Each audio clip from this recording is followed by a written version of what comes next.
coming.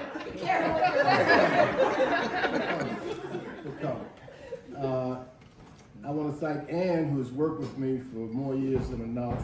She retired 15 years ago.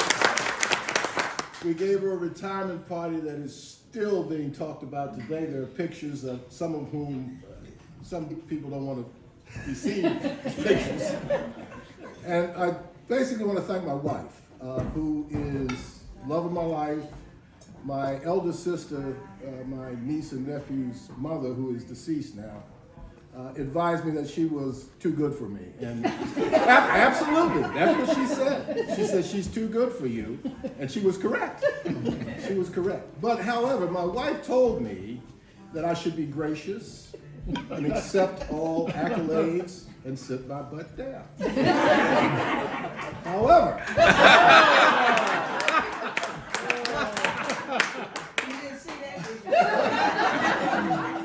unlike, and actually I'm going to read this, I'm going to kind of pan through it.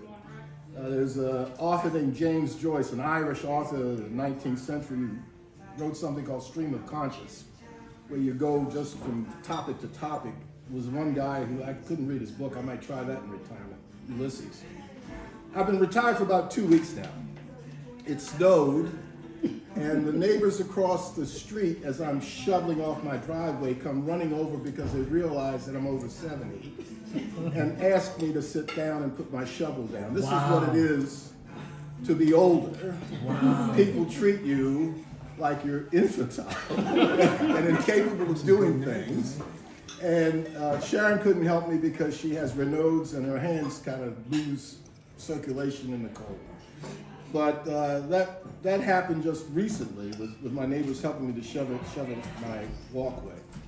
I want to thank everybody here, really everybody, for coming out after in a snowstorm, 20 degrees, $60. I mean, it's, a lot of money. I mean, it wasn't free, and I appreciate you showing up. My friend Basil, we've been friends for over 40 years, and he's right about skiing. Never follow him without a trail map. My co-workers, including Sherry, Ann, Carla, Katina, and Dr. Holmes. I don't know whether I think I've told you this before. There was a meeting where one of the pharmaceutical reps mistook her husband for my son. Does he look like that?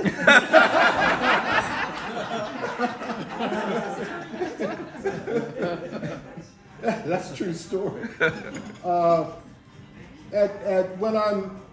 When you retire, you do a lot of things. Yeah, mostly you watch a lot of TV if you're not really aware of anything else to do.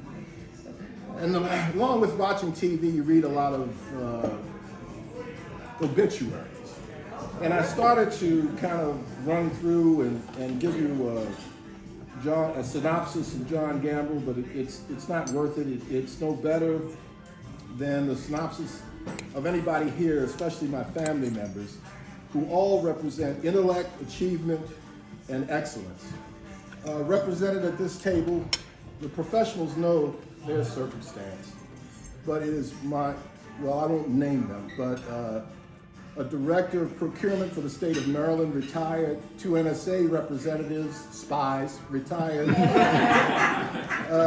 a medical director from one of the teaching hospitals, a banker, a CPA certified, a scientist, a chemic who does chemical research and investigations for the state of Maryland, and a registered nurse. They are all equally qualified, intellectual, great, achieved people. And I love them all. And I love them all for that. And there are 2 people absent from here who I want to say something about. My parents. Yeah. John Gamble Sr. and Viola Marie Gamble. They taught me the importance of scholarship, of family, of love, and the importance of being a man. My father taught me that you are a man who happens to be black, not a black man culturally defined. And I taught my son that you are no more a black man than a Greek or a Pole or an Irishman. That just is a category. It doesn't define who you are and what you can become. I have been happy with that all my life, but I've lived mostly from 1965 on, after the Voting Rights Act and during the Civil Rights period. And so I have lived a blessed life, as my wife would say. Some of it luck, but quite a bit of it achievement. And I worry that that might go away with the next election. I told her I would not make this political, but I am going to make it political. And I know there are those here, because I know them, who do not believe in what I'm saying. They believe that there are other choices to make, and I don't deny them that, but I just think they're wrong. And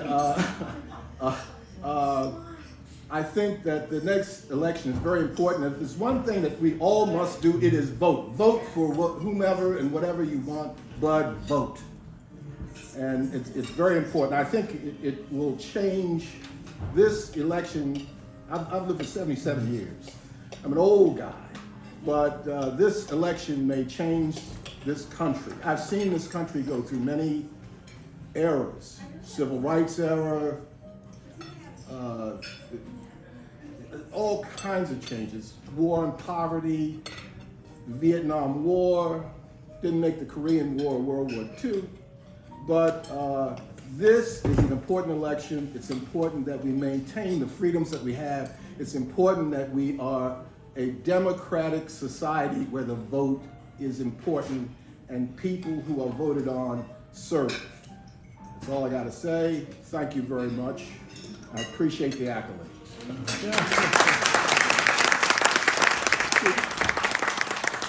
She's blushing now and going to talk to me on the way home. You need a ride, Bob?